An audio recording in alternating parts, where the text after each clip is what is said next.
Today, folks, lift off here. Breaking my cherry with the YouTube world video review of my Ariens Deluxe 30 2014 model, so I'm told. A little bit about me. Been blowing snow since I was a wee lad. Currently 46 years old, so I feel I know a thing or two about snow removal. My father started out with an Ariens Manorway tractor with a blower attachment to the front, complete cab and everything. When I got on my own, I purchased a MTD 8-horse blower. Couldn't afford much more than that at that point in time. Not a bad unit. Worked well.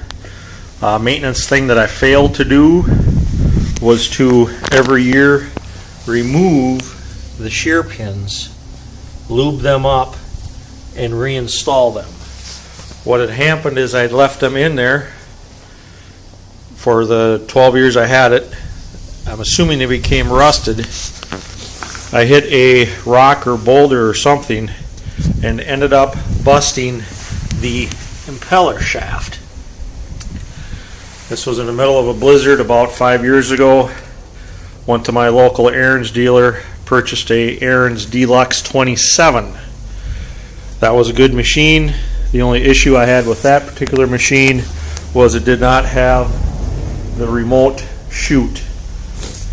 And for those guys that have tried to use snow or a blower in snow with the wind rolling around, that is difficult. So this year I decided I was going to get a new unit with a remote chute, such as this unit has. Purchased the unit a couple months ago. Had the authorized Ariens dealer install the heated hand grips because this particular unit did not have it. Wasn't too impressed with what the factory authorized dealer did. Put the hole right there for the heated grips. The hole is supposed to be right there. A little bit of an indent there. So it's not very clean. I'm working with Ariens to get a new sticker that has the heated hand grip logo here and still with the auto turn technology. This does have the auto turn. We'll get into that in a few minutes. I got it home. Like my previous Ariens, I made an adjustment. Inside this box is a worm gear to move your chute around. I think the factory setting is to about there. There's a little plastic stopper inside here. I took that off, ground it down, and that gave me a couple more degrees pitch in rotation. Gone probably about as max as I could, but it helps. I have kind of an angled driveway, and depending on how the wind is blowing, sometimes I end up throwing it out into the street. Not probably the most ideal. Starting this unit, a little bit cumbersome. On-off switch. Obviously, got to make sure it's on the run position before you start it. I'm not used to that. Previous ones, I never used the on switch and off switch. The idles were set so much that when I throttled them down, they just automatically shut off. This particular one also a little cumbersome. The throttle control is this gray thing. The choke is the red thing. Yeah, just takes some getting used to, I guess. It does have the electric start. All my blowers have had electric start, never used them. If you prime them good, 2 pulls it should take off. This one has been doing that so far. Last night we got about 8 inches of wet snow. Blower did a pretty good job moving the snow. It was evening time when I did it. Headlight. Yeah, headlights are nice. This particular unit, when you're blowing and you're standing about here, when you tip up, the light will shine up into your eyes. Can be somewhat annoying. Headlight, if at all possible, could have been tilted down a little bit more, or some sort of a shield to the top part of the bulb. I stand 6'3".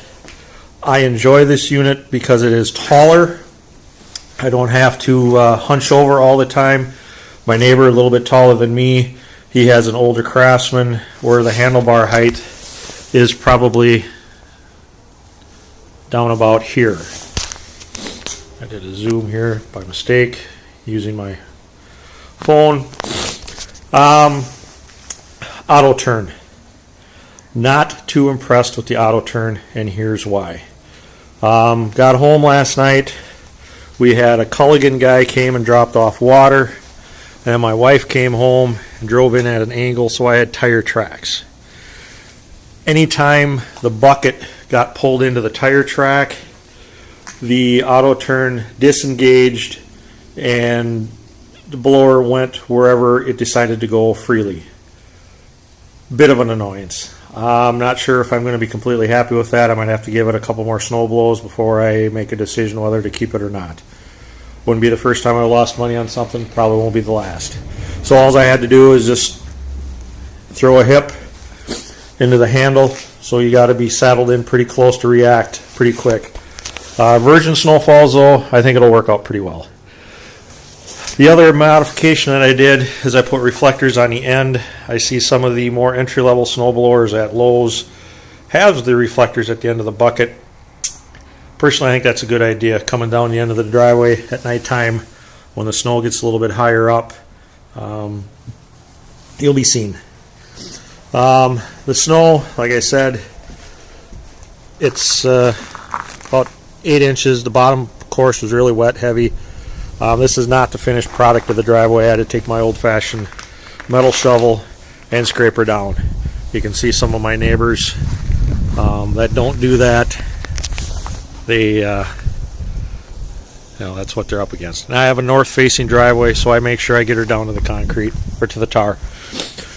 Throwing the snow, I was landing it almost into my neighbor's driveway, and it was pretty wet and heavy. So I'm very impressed with the power, the throwing distance, and everything else.